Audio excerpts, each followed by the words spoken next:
మన సంధ్య థియేటర్లో జరిగినటువంటి తొక్కిసలాటలో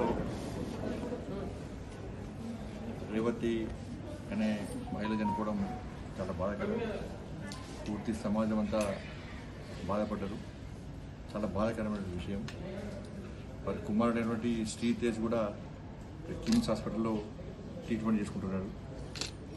మొదలైన పార్లమెంట్ సమావేశాలు మనం అనుకోకుండా హైదరాబాద్ వచ్చి వెంటనే తిరిగి మన ఢిల్లీ పోయి రావడం జరిగింది. ఇప్పుడే ఢిల్లీ నుంచి రావడం జరిగింది. ఈరోజు మన బాబుని చూసిన తర్వాత చాలా బాధ అనిపిస్తున్నది.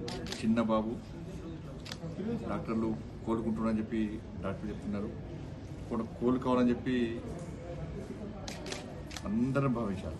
ప్రతి ఒక్కరు కూడా ఆ బాబు క్షేమం కోసం. నేను చిన్నపిల్లలంటే ప్రేమ పిచ్చి ఎక్కువ. ఒకటి ఇలా టీవీలో ఫోటో చూసిన వెంటనే వచ్చి బాబుని చూడాలనిపించింది. తప్పకుండా బాబు కోలుకోవాలని చెప్పి నేను నమ్ముకున్న అమ్మవారిని ప్రార్థిస్తున్నాను. చిన్న బాబు కాబట్టి కొంచెం రోజు కొంచెం కోలుకునే అవకాశం ఉందని చెప్పి డాక్టర్లు చెప్తున్నారు. కేవలం చూడడానికి మాత్రమే వచ్చింది.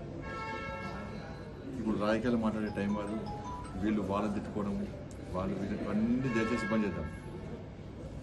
సమస్యలను రాజకీయ కోణంతో చూసే ప్రయత్నం చేయదు. విమర్శలు ప్రతి విమర్శలు ఆపేసి సమస్యను జటిలు చేసే ప్రయత్నం చేయకుండా వీళ్ళు కానీ వాళ్ళు కానీ అబ్బాయి కోలుకోవడమే ప్రధాన బాధ్యత. అబ్బాయి కోలుకునే విధంగా ఏ విధంగా కోలుకుంటారని చెప్పి ఆలోచించే ప్రయత్నం చేయాలి. అబ్బాయి కోలుకోవాలని చెప్పి అందరూ కోలుకోవాలి. సమస్యలను జటిలు చేసే ప్రయత్నం చేయొద్దని చెప్పి సామరస్యంగా ఉండాలని చెప్పి మీ ద్వారా విజ్ఞప్తి చేస్తాం. Thank you.